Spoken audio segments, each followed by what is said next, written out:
Hello, my name's Peter. Welcome to my page, Keeping the Wolf at Bay. Um, this is my first video, and I'm gonna do this in a kind of a question answer style with my wife asking questions.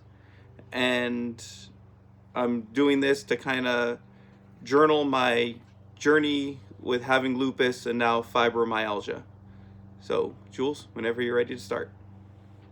Why are we doing this as an interview?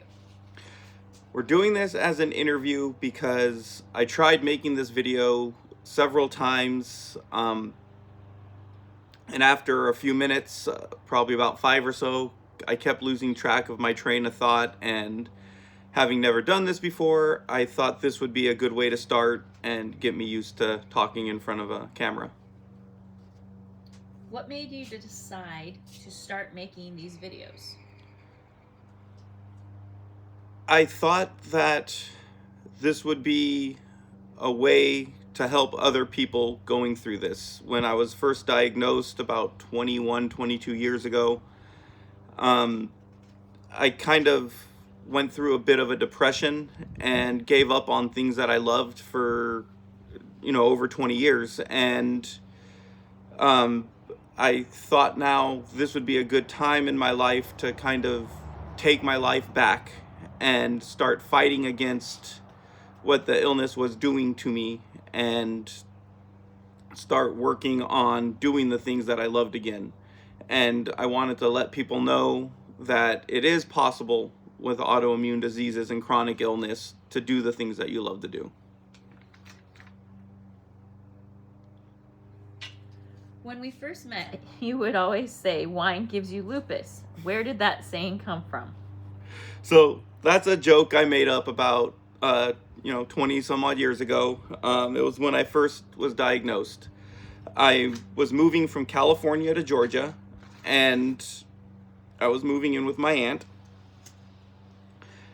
And a few weeks after being there, my aunt was cooking dinner, and she had asked me if I wanted a glass of wine. I was never a wine drinker. I always liked rum and cokes when I was drinking, but I thought, hey, new place, new things, why not? So I tried a glass of wine.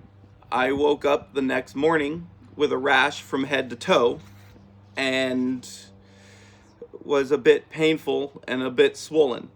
So I went to the doctor, and that started me on the journey down the diagnosis for lupus.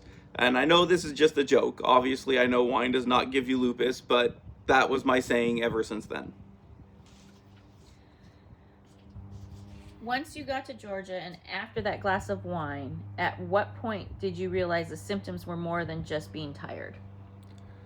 Um, it kind of was a progression moving to Georgia when I was moving to Georgia.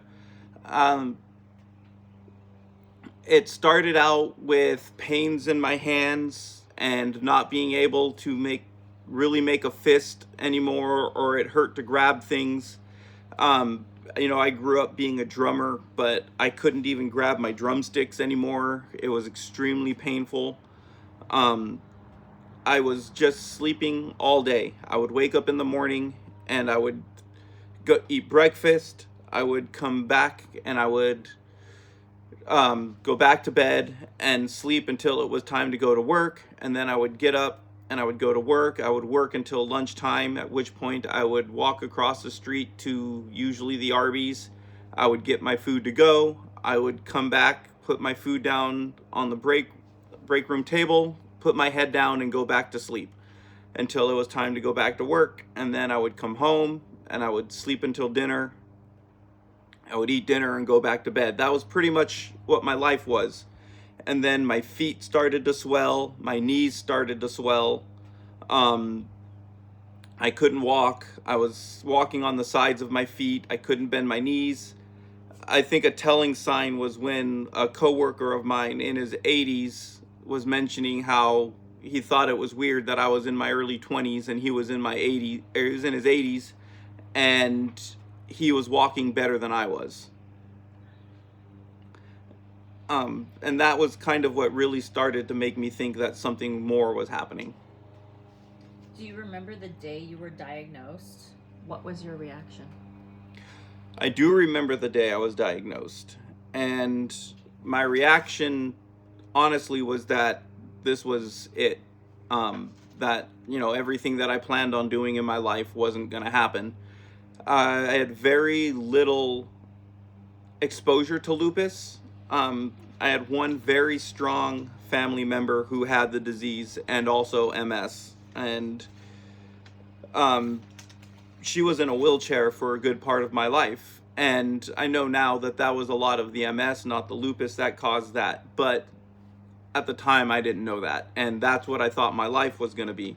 She was a very inspirational woman to me, and she helped me out a lot going through this diagnosis. And I remember the first thing I did was actually called her and talked to her. And she kind of did help me uh, walk off the ledge a little bit and calm myself down.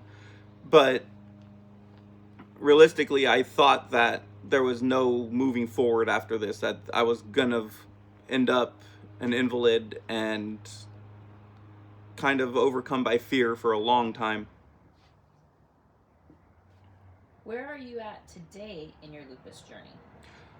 Today in my lupus journey, I am proud to say that after a long fight with it, I am in remission.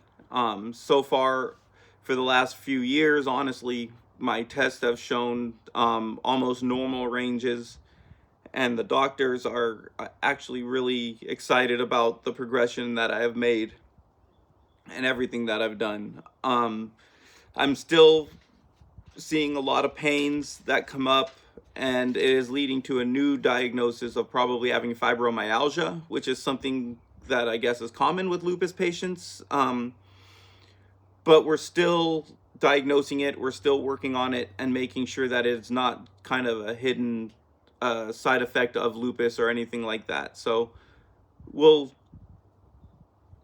keep going and working on that and see how that goes.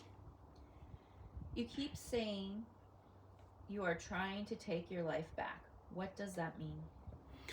It means that after 20 years of giving up on everything, giving up on things that I used to love doing, playing drums and hiking and just being outdoors that I love to do, it means that I am starting to do all that again. I'm not going to let this beat me.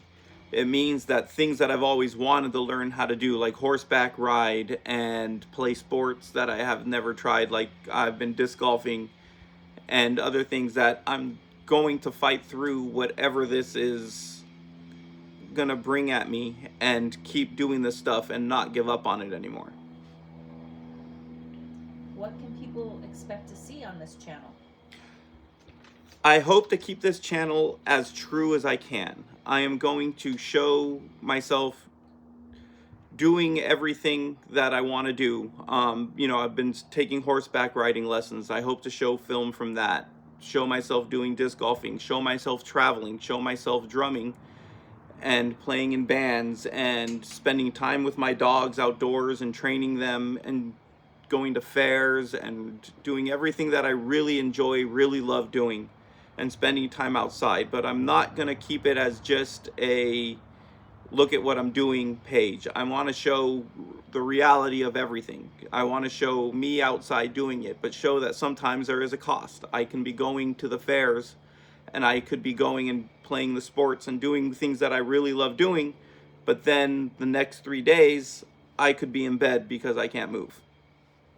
And I want to show all of that. I want to be real. I want to be truthful and honest and show my fight. I want to use this as a journal on what works for me, what doesn't work for me. I want to show clothing that I'm trying out because I'm finding new brands of clothing that are sun resistant and UV resistant, and sunblocks that I'm using and different options that I'm trying. I want to show what works, what doesn't work, and I don't want to show this as being medical advice, but just what works for me. If you could go back and speak with newly diagnosed Peter, what would you tell him? I would tell him to not give up on the things that you want to do. I wasted 20 years of my life on things that I can't get back anymore. I wanted an outdoor career, which I can't do that anymore. There are things that are now just too late, and I wish I would have never have stopped trying to do them. So what I would say is that you can do the things you want to do. You might have to get inventive on how you do them. You might need to adjust how it's done and come up with different ways of accomplishing what you want to accomplish, but you still can do it. All right. Well, that's all we have. Thank you, everybody, for watching. And if you want to see my journey, follow the page and ask questions. Maybe we'll make this more of a series where we ask questions like this that people ask on the page. So if you think of anything, feel free to comment and ask us questions, and we'll keep going. Thank you.